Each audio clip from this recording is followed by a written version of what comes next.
So ఇప్పుడు Donald Trump కూడా ఆ మ్యాడ్ మ్యాన్ థియరీని అవలంబించాడు అని చెప్పాలి. ఒక పిచ్చివాడిలాగా ఏది పడితే అది మాట్లాడవచ్చు అని, ఒక రకంగా చెప్పాలంటే ఒక భయోత్పాతాన్ని సృష్టించే విధంగా వ్యాఖ్యలు చేసి మంగళవారం సాయంత్రం 8 గంటలకి డెడ్ లైన్ ఉన్నప్పుడు కరెక్ట్ గా శుక్రవారం నుంచి శుక్ర, శని, ఆది, సోమ, మంగళ ఈ 5 రోజుల్లో ఆయన చేసినటువంటి వ్యాఖ్యలు, ఆయన చేసినటువంటి పోస్టులు డొనాల్డ్ ట్రంప్ షెహబాజ్ షరీఫ్ చెప్పే మాటలు వింటాడా అనే ప్రశ్న అందరికీ తెలుసు. ప్రస్తుతం యుఎస్ కాంగ్రెస్ లో ఒక చర్చ ఏంటంటే డొనాల్డ్ ట్రంప్ ని తొలగించి ప్రెసిడెంట్ తొలగించినప్పుడు వైస్ ప్రెసిడెంటే ప్రెసిడెంట్ అవుతారు. So vice president JD Vance ని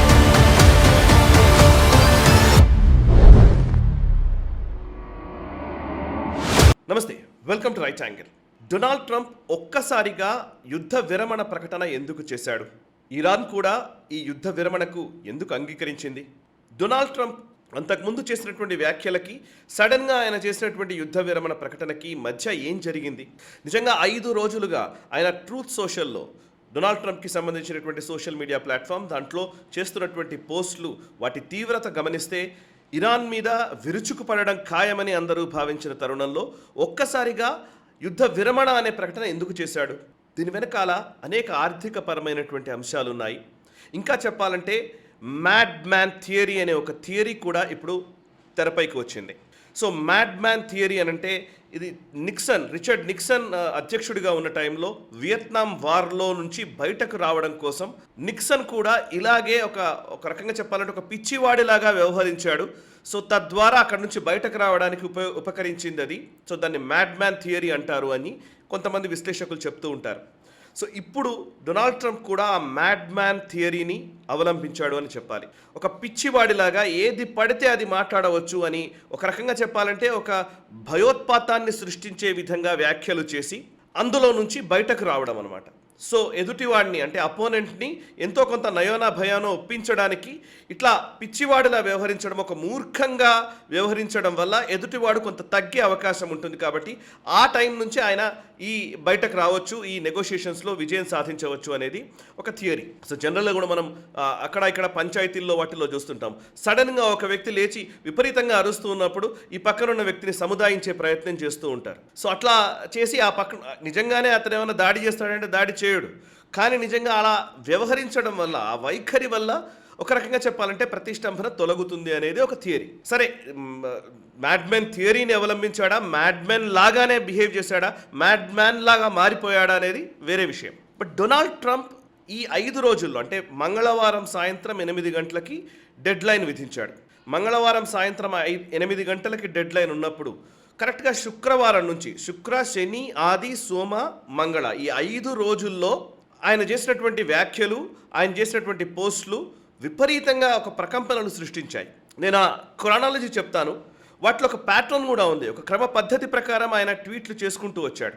వాటిని గురించి వివరించే ప్రయత్నం చేస్తాను. ఇందులో ఉన్న ఆర్థిక అంశాలు ఏంటో కూడా మీకు అర్థమవుతాయి. సో కరెక్ట్గా చెప్పాలంటే థర్స్డే నైట్, అంటే అమెరికన్ టైమింగ్స్ ప్రకారం నేను చెప్తున్నాను, అమెరికన్ టైమింగ్స్ ప్రకారం థర్స్డే నైట్, పోయిన థర్స్డే 2 ఏప్రిల్ అయింది. 2 ఏప్రిల్ రోజున 11 PM అంటే రాత్రిపూట 11 గంటలకు ఆ ప్రాంతంలో ఆయన ఒక పోస్ట్ చేశాడు. ఏంటి అనంటే, ఇక రాబోయే రోజుల్లో బ్రిడ్జులు అండ్ పవర్ ప్లాంట్లని టార్గెట్ చేసుకుంటాం, మేము ఇరాన్లోని పవర్ ప్లాంట్లని ధ్వంసం చేస్తాము, బ్రిడ్జుల్ని ధ్వంసం చేస్తాము అని స్టేట్మెంట్ ఇచ్చాడు. ట్రూత్ సోషల్లో పోస్ట్ చేశాడు రాత్రిపూట. నెక్స్ట్ డే అంటే ఫ్రైడే ఉదయానికి వచ్చేసరికి, ఫ్రైడే ఉదయం 8:50 ఆ టైంకి వచ్చేసరికి 3rd ఏప్రిల్ రోజున, with a little more time we can easily open the Hormuz strait, take the oil and make a fortune, it would be a gusher అని ఒక స్టేట్మెంట్ ఇచ్చాడు. అంటే ఈజీగా మేము అక్కడ ఉన్నటువంటి ఆయిల్ పూర్తిగా మనం తీసుకోగలుగుతాము. గషర్ అంటే అర్థం ఏంటంటే అది ఆయిల్ బావి అన్నట్టే. అంటే ఎప్పుడు కావాలంటే అప్పుడు, ఎంత కావాలంటే తీసుకుంటాం మేము, ఇరాన్కి సంబంధించిన ఆయిల్ నిక్షేపాలు అన్నీ కూడా మేము కబళించేస్తాము, కైవసం చేసుకుంటాము అన్నట్టుగా స్టేట్మెంట్ ఇచ్చాడు. ఇది ఫ్రైడే ఉదయం చేసినటువంటి పోస్ట్. ఫ్రైడే ఉదయం పోస్ట్ చేశాడు. ఆ రోజు గుడ్ ఫ్రైడే. సో ఆ నెక్స్ట్ డే సాటర్డే, సండే ఆ 3 రోజులు కూడా విపరీతంగా వ్యాఖ్యల తీవ్రతను పెంచుకుంటూ వచ్చాడు. ఆ వ్యాఖ్యల తీవ్రత పెంచుకుంటూ వచ్చాడు. స్టాక్ మార్కెట్స్ కామ్గా ఉన్నాయి, నిజంగా స్టాక్ మార్కెట్కి సంబంధం లేదు. ఆ తీవ్రతను పెంచుకుంటూ వచ్చాడు. సండేకి వచ్చేసరికి ఈస్టర్ రోజున ఆయన ఒక వ్యాఖ్య చేశాడు. అదేంటంటే అది పోస్ట్ ఏంటంటే అందులోనే ఎఫ్ వర్డ్, అదేవిధంగా బి వర్డ్ యూజ్ చేస్తూ ఒక బూతులు దాంట్లో పొందుపరచడం జరిగింది. సో మీరు హార్ముజ్ స్ట్రైట్ని ఓపెన్ చేయండి బి అని మాట్లాడడం జరిగింది, అందులో రాయడం జరిగింది. ఒక అమెరికా అధ్యక్షుడిగా ఉన్నటువంటి వ్యక్తి ఆ స్థానానికన్నా గౌరవం ఇవ్వకుండా ఆయన చేసినటువంటి వ్యాఖ్యల మీద ప్రపంచవ్యాప్తంగా ఉన్నటువంటి అన్ని వార్తా మాధ్యమాల్లో ఇదే అంశం చర్చలో ఉంది. సో సండే రోజు, ఈస్టర్ రోజు చేసినటువంటి ట్వీట్ ఇది. పొద్దున 8:30 ఇది ట్వీట్ చేశాడు. యుఎస్ టైం ప్రకారం 8:30. ఇది 5th ఏప్రిల్ రోజున, సండే. ఈ నేపథ్యంలో అంటే శుక్రవారం నాడు, శనివారం నాడు, ఆదివారం నాడు ఈ 3 రోజుల్లో ఈ ఒక నెగటివిటీలోనే ప్రపంచమంతా నడిచింది. ముఖ్యంగా చెప్పాలంటే ఇరాన్ పైన డొనాల్డ్ ట్రంప్ ఆదేశాల మేరకు అమెరికన్ ఫోర్సెస్ విరుచుకుపడడం ఖాయమనే భావనే వ్యక్తమవుతూ వచ్చింది. సో సోమవారం నాడు అంతా కూడా స్టాక్ మార్కెట్స్ నెగటివ్గానే నడిచాయి. మంగళవారం నాడు సాయంత్రం డెడ్ లైన్ ఉంది, కానీ మంగళవారం నాడు ఉదయము ఈ నెగటివిటీని ఇంకాస్త పెంచే విధంగా ఆ డోస్ని ఇంకా పెంచాడు. మంగళవారం ఉదయం 8:30 చేసినటువంటి ట్వీట్, అంటే ఇండియన్ స్టాండర్డ్ టైం ప్రకారం 5:36 ట్రూత్ సోషల్లో పోస్ట్ చేశాడు. భారత కాలమానం ప్రకారం సాయంత్రం 5:30. సో అమెరికన్ కాలమానం ప్రకారం, వాషింగ్టన్ డీసీకి సంబంధించిన కాలమానం ప్రకారం అంటే మనకంటే ఒక 9 గంటలు 9:30 గంటలు వెనకాల ఉంటారు వాళ్ళు. సో అంటే ఒక 8 గంటలకు ఆ టైంలో అనుకోవచ్చు. సో 8 నుంచి 9 మధ్య, అంటే స్టాక్ మార్కెట్స్ ఓపెన్ కాక ముందే చేసినటువంటి పోస్ట్. ఏంటది? మంగళవారం ఉదయం చేసిన ట్వీట్ ఏంటి అని అంటే కనుక, a whole civilization will die tonight. Iran నాగరికతను పూర్తిగా నాశనం చేయబోతున్నాము ఈ రాత్రికి. ఇక ఇరాన్ వాళ్ళు అంతకుముందు రాతి యుగాల కాలం నాటికి వెళ్ళిపోబోతున్నారు, అండ్ ఇప్పుడు మేము వాళ్ళ నాగరికతను పూర్తిగా ధ్వంసం చేస్తాము అని స్టేట్మెంట్ ఇచ్చాడు. ఇది మంగళవారం ఉదయం చేసినటువంటి పోస్ట్. మంగళవారం సాయంత్రంకి వచ్చేసరికి కాల్పుల విరమణ అన్నాడు, అంటే యుద్ధ విరమణ ప్రకటన చేశాడు. సరే, మంగళవారం ఉదయం నుంచి మంగళవారం సాయంత్రం వరకు, అంటే సోమవారం మంగళవారం స్టాక్ మార్కెట్స్ ఎలా ట్రేడ్ అయ్యాయో మీరు ఊహించుకోవచ్చు. సో ఈ టైంలో అంటే కావాలని యుద్ధ తీవ్రతను పెంచుకుంటూ వచ్చి, కావాలని పూర్తిగా వాటిని యుద్ధ తీవ్రత పెరుగుతున్న కొద్దీ స్టాక్ మార్కెట్స్ పతనం అవుతూ ఉంటాయి, షేర్స్ అన్నీ కూడా అతలాకుతలం అవుతూ ఉంటాయి. ఒక రకంగా చెప్పాలంటే ఇన్వెస్టర్స్లో ఒక అయోమయ స్థితి నెలకొంటుంది. అలా ఉన్న టైంలో సడన్గా యుద్ధ విరమణ ప్రకటన చేసేసరికి మళ్ళీ స్టాక్ మార్కెట్స్ పెరుగుతాయి. సో ఈ గ్యాప్లో పెద్ద ఎత్తున ఇన్సైడర్ ట్రేడింగ్ జరిగి ఉండవచ్చు అనే అనుమానం ఇప్పుడు వ్యక్తమవుతోంది. గతంలో కూడా ఇదే చేశాడు ఆయన. నిజంగా చెప్పాలంటే స్ట్రైక్స్ మొదలైన రోజు, స్ట్రైక్స్ మొదలు కాకముందు, మొదలైన తర్వాత, ఆ మధ్యలో ప్రతి సందర్భంలో కూడా అమెరికాకు సంబంధించిన ఎస్టాబ్లిష్మెంట్లో ఉన్నటువంటి చాలామంది ముఖ్యమైన నాయకులు, ముఖ్యంగా డొనాల్డ్ ట్రంప్ కావచ్చు, అతని కుటుంబం కావచ్చు, పీట్ హెగ్సెత్ కావచ్చు, వీళ్ళందరూ కూడా ఇన్సైడర్ ట్రేడింగ్ ద్వారా, అంటే ఏదైతే గవర్నమెంట్ నిర్ణయాలు తీసుకుంటుందో ఆ నిర్ణయాలు ముందే తెలుసుకొని, ఆ నిర్ణయాల ప్రభావం స్టాక్ మార్కెట్లపైన వీటిపైన ఉంటుంది కాబట్టి, ముఖ్యంగా బెట్టింగ్లో వీటిల్లో ప్రభావం ఉంటుంది కాబట్టి, సో ఈ నిర్ణయాల్ని ప్రకటించే ముందే కొన్ని షేర్స్ని కొనడము అమ్మడము చేసి తదనుగుణంగా లబ్ధి పొందే ఒక ప్రయత్నాలు చేశారనే అంశం మీద చర్చ విపరీతంగా నడుస్తోంది. ఇక ఎందుకని ఇప్పుడు డొనాల్డ్ ట్రంప్ ఇప్పుడు పాకిస్తాన్ పేరు తీసుకొచ్చాడు, అసలు ఎందుకు ఈ పాకిస్తాన్ ఎలా వచ్చింది అని అంటే కనుక, నిజానికి పాకిస్తాన్ పెద్దగా చర్చలు జరిపిన దాఖలాలు ఎక్కడా కనిపించలేదు. ఏదో బ్యాక్ ఎండ్ ఛానల్స్లో ఒకరిద్దరితో మాట్లాడి ఉండవచ్చు, కానీ నిజానికి ఇరాన్లో ఎవరితో మాట్లాడారనే క్వశ్చన్ మార్క్ కూడా ఉంది.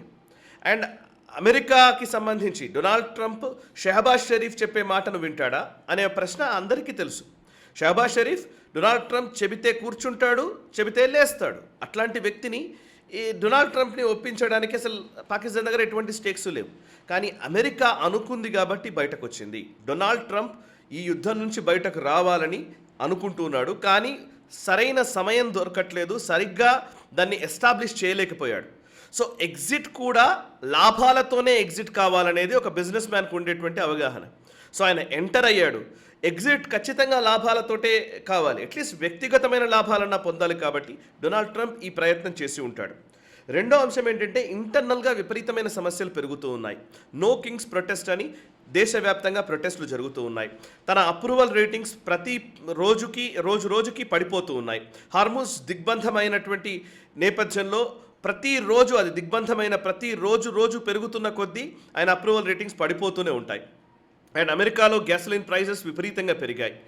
సో ఈ నేపథ్యంలో పొలిటికల్ అడ్వర్సరీస్ నుంచి, డెమోక్రటిక్ పార్టీ నుంచి విపరీతమైన విమర్శలు వస్తున్నాయి. అండ్ సొంత పార్టీ వాళ్ళ నుంచే విపరీతంగా ఆయన మీద విమర్శలు చేస్తూ ఉన్నారు, ఆరోపణలు చేస్తూ ఉన్నారు, యుద్ధాన్ని ఆపాలని చెబుతూ ఉన్నారు. ఇంకొక వైపు డిఫెన్స్ పరంగా చూస్తే అనేక ఛాలెంజెస్ ఉన్నాయి. ఇప్పుడు డిఫెన్స్ డిప్లాయ్మెంట్ చేసి ఇరాన్లోకి ఎక్కువ మంది సైన్యాన్ని పంపిస్తే ఎన్ని బాడీ బ్యాగ్స్ వస్తాయో తెలియదు, ఎన్ని శవాల్ని మనం అమెరికాకు తీసుకురావాల్సి వస్తుందో అనేది అంచనా లేని పరిస్థితి. కొన్ని వందల వేల మంది కనుక మరణిస్తే అది అమెరికా ప్రజల్లో ఎంత విపరీతమైనటువంటి కోపోద్రిక్తులు అవుతారో మనకు తెలుసు. సో ఇవన్నీ అంశాలు ఉన్నాయి. అండ్ అంతేకాదు డొనాల్డ్ ట్రంప్ని వాళ్ళ 25th అమెండ్మెంట్ తీసుకొచ్చి, అంటే అమెరికాలో అమెండ్మెంట్ ఒకటి ఉంది, రాజ్యాంగ సవరణ చేశారు. జాన్ ఎఫ్ కెనడీ చనిపోయిన తర్వాత ఎవరు అమెరికా అధ్యక్షుడు కావాలి అనే విషయానికి సంబంధించి, ఒకవేళ ప్రెసిడెంట్ అకాల మరణం పొందితే అప్పుడు ఎవరిని ప్రెసిడెంట్ చేయాలనే అంశానికి సంబంధించి, అదేవిధంగా ప్రెసిడెంట్ కనుక ఆయన మానసికంగా సరిగ్గా లేకపోయినా, సరైన స్థితిలో ఆయన నిర్ణయాలు తీసుకోలేని పరిస్థితి వస్తే కనుక అతన్ని తొలగించే విధంగా కొన్ని చర్యలు చేపట్టడానికి అనుగుణంగా అమెరికాలో ఈ 25th అమెండ్మెంట్ అనేది తీసుకొచ్చారు. ఈ 25th అమెండ్మెంట్ ప్రకారం ప్రస్తుతం యుఎస్ కాంగ్రెస్లో ఒక చర్చ ఏంటంటే డొనాల్డ్ ట్రంప్ని తొలగించి అల్టిమేట్గా ప్రెసిడెంట్ని తొలగించినప్పుడు వైస్ ప్రెసిడెంటే ప్రెసిడెంట్ అవుతాడు. సో వైస్ ప్రెసిడెంట్ జేడీ వ్యాన్స్ని ప్రెసిడెంట్ని చేయాలనే చర్చ కూడా మొదలైంది. అది జరగాలి అని అంటే 2/3 మెజారిటీ తోటి కాంగ్రెస్లో బిల్ పాస్ చేయాలి. 2/3 మెజారిటీతో కనుక ఓటింగ్లో గెలిస్తే ఖచ్చితంగా డొనాల్డ్ ట్రంప్ని తొలగించవచ్చు. ఇట్లా అనేక అంశాలు ఇందులో ఉన్నాయి. సో డొనాల్డ్ ట్రంప్ పదవికే గండం వచ్చే అవకాశం ఉందనే అభిప్రాయం కూడా వ్యక్తమవుతున్న టైంలో డొనాల్డ్ ట్రంప్ తగ్గక తప్పని పరిస్థితి వచ్చింది. ఇంకా మరొక వైపు ఇరాన్ ఏమాత్రం అటువైపు తగ్గట్లేదు, నేటో దేశాలు కలిసి రావట్లేదు. రోజు రోజుకు ఈ ప్రతిష్టంభన పెరుగుతోంది, రోజు రోజుకు ఖర్చులు పెరుగుతున్నాయి, నిధులు విపరీతంగా కావాల్సి వస్తోంది. సో ఇట్లాంటి పరిస్థితుల్లో ఇరాన్ యుద్ధం నుంచి ఎట్లాగైనా బయటకు రావాలని డొనాల్డ్ ట్రంప్ అనుకుంటూ ఉన్నాడు. అయితే 5 రోజులు వారం రోజుల క్రితమే దీనికి సంబంధించి నిర్ణయం తీసుకొని ఉంటాడు. కానీ ఈ 5 రోజుల్లో ఏదైనా సరే ఒక లాభం పొందాలి కదా అనే ఉద్దేశంతో ఇన్సైడర్ ట్రేడింగ్లు, ఈ పోస్టులు, వీటి తీవ్రతను పెంచడము, సీరియస్నెస్ని పెంచడము చేసి ఆ తర్వాత వెంటనే పూర్తిగా ఏమీ లేదు అనే ఒక పాజిటివ్ మెసేజ్తో దీన్ని క్లోజ్ చేసే ప్రయత్నం చేశాడు డొనాల్డ్ ట్రంప్. దీని వెనకాల ఇన్ని అంశాలు ఉన్నాయి. సో పెద్ద నాయకులు లేకపోతే అగ్రదేశాలు అని చెప్పబడుతున్నటువంటి అమెరికా లాంటి దేశానికి సంబంధించిన అధ్యక్షుడు ఒక మ్యాడ్ మ్యాన్ లాగా, ఒక పిచ్చివాడిలాగా వ్యవహరించడం వెనక ఖచ్చితంగా ఏదో లాభాలు ఉంటాయి. ఒక మ్యావరిక్గా, ఒక రకంగా చెప్పాలంటే అన్ప్రెడిక్టబుల్గా కనిపించడం వెనక ఇంకో ప్రయోజనం ఏదో ఉంటుంది. స్థానానికి, స్థాయికి, అధ్యక్ష పదవికి సంబంధం లేకుండా వ్యవహరించే వ్యక్తిగత ప్రయోజనాలు మాత్రమే పరమావధిగా భావించేటువంటి వ్యక్తులు ఉన్నంతకాలం ఈ వ్యూహాలు, ఈ పరిస్థితులు ఇలాగే కొనసాగుతూ ఉంటాయి. దానికి ఉదాహరణే డొనాల్డ్ ట్రంప్. ఈ వీడియో నచ్చితే లైక్ చేయండి, 10 మందికి షేర్ చేయండి, కమెంట్స్ ద్వారా మీ అభిప్రాయాలు మాతో పంచుకోండి. మనసా వాచా కర్మణ, దేశహితం కోసం నేషనలిస్ట్ హబ్. ఈ వీడియో మీకు నచ్చినట్టయితే లైక్ చేయండి, 10 మందికి షేర్ చేయండి, అలాగే కామెంట్ల రూపంలో మీ అభిప్రాయాలను మాతో పంచుకోండి. Nationalist hub group of channels ను సబ్స్క్రైబ్ చేసుకుని తెలుగునాట జాతీయవాద జర్నలిజాన్ని ప్రోత్సహించండి. ఈ వీడియో కింద ఉన్న బెల్ ఐకాన్ పై క్లిక్ చేయడం మర్చిపోవద్దు.